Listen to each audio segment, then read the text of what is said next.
Ahoy! New World's winter event comes with some pretty significant changes this year, not only rewards wise, but also in how you get certain things that make the whole thing a lot less tedious, which I think are great improvements. Along with that, we also have some news about a patch coming out today, so let's talk about both. First of all, we have the maintenance going on that will re-enable the Rapier's Evade and the Blunderbuss net shot. Both of these abilities were causing crashes before, and now they are fixed again. Also, there's an issue with the Rapier specifically that was fixed here, where the cooldown was basically shared with other weapons, but again, that's all just completely gone now, and hopefully they'll be back to normal. The Winter Convergence event is coming back on December 12th and will last until January 9 this year. One major annoyance they cut down on here are the gift piles and how you collect them. So the gift piles, I think those are the ones from the town, will now include 4 presents, which was previously just 1 per player, but players may only interact with 3 Trees of Light daily. Trees of Light are definitely the ones in the towns.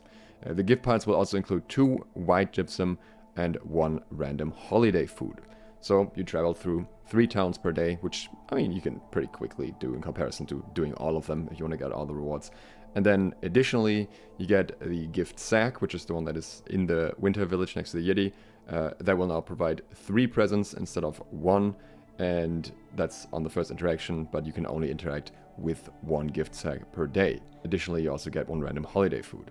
So that's a lot better, that's a lot quicker. You have 3 towns and 1 winter village to travel to if you want to get all the rewards per day, which you may not necessarily need to do, but if you want to do it, it's much less of a headache and loading screens.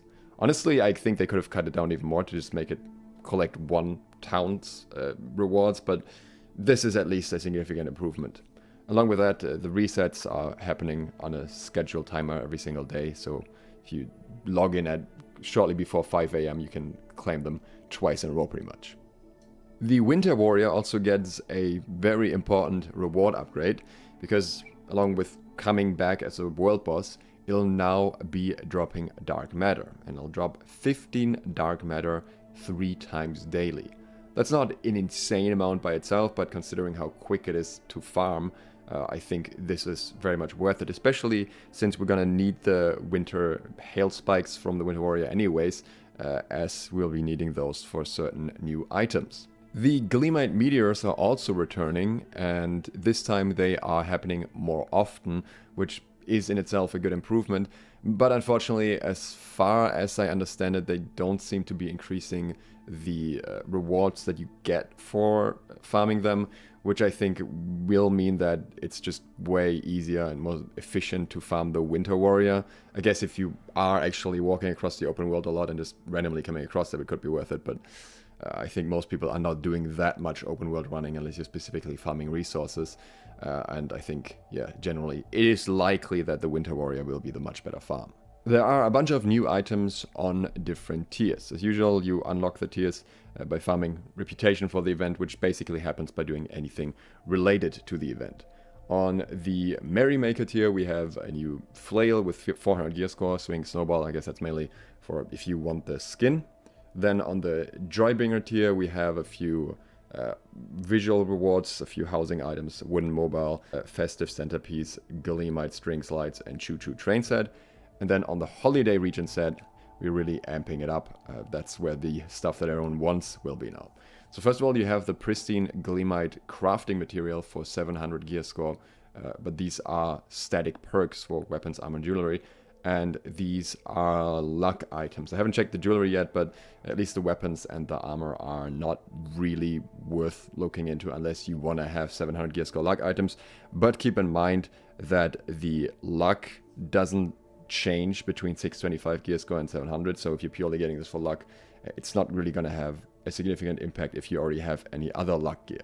And those also have a purchase limit of once per week, which I'm really not quite sure why. Maybe they will change the perks on these last minute and maybe they'll be worth it then, but otherwise I don't think these should be a priority.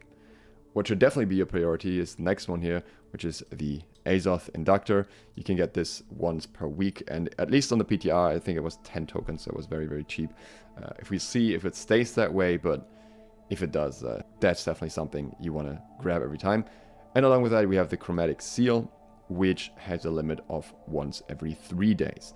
Now that isn't as often as the faction shop, where you can get it every single day, but on the other hand, you only have to get the winter tokens for it, which is a whole lot cheaper. So generally I think this will affect crafting a fair bit. I think people will be crafting a little bit more, since the chromatic seals are the main bottleneck for a lot of the more random roll crafts.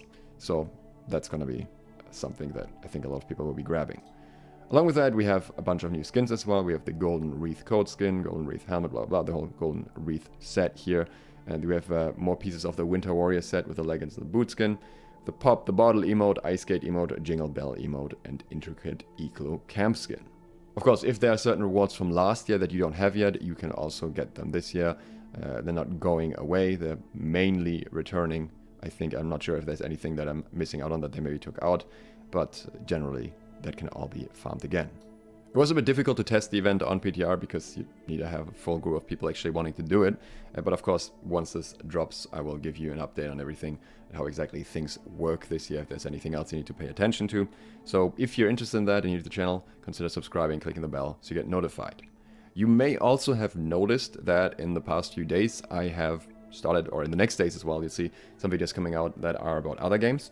So my idea at the moment, what I'm going to try is make New World content consistently whenever there is something to talk about, and I have plenty of videos still lined up in terms of what there is to talk about, and make other game videos along with that, especially like new stuff that is coming out that I'm trying out that is worth talking about in the moment, and kind of see like what people like. So I am not planning to abandon New World, so from what it looks like at the moment at least, but rather have New World as the game that I consistently play, and then in between take breaks and look at other games, which is kind of what I'm doing at the moment anyway, so might as well make that my content in the same way. To be fair, I have 3,500 hours on New World, so it's not like I can be surprised with something new every single day anyways, so I guess that makes sense. Just wanted to give this heads up. If there's ever no New World videos for a couple days, it doesn't mean that I'm suddenly going to vanish from New World, but just that something else in that moment is more important to talk about. If you'd like to support me making more New World content, then consider doing so on Patreon.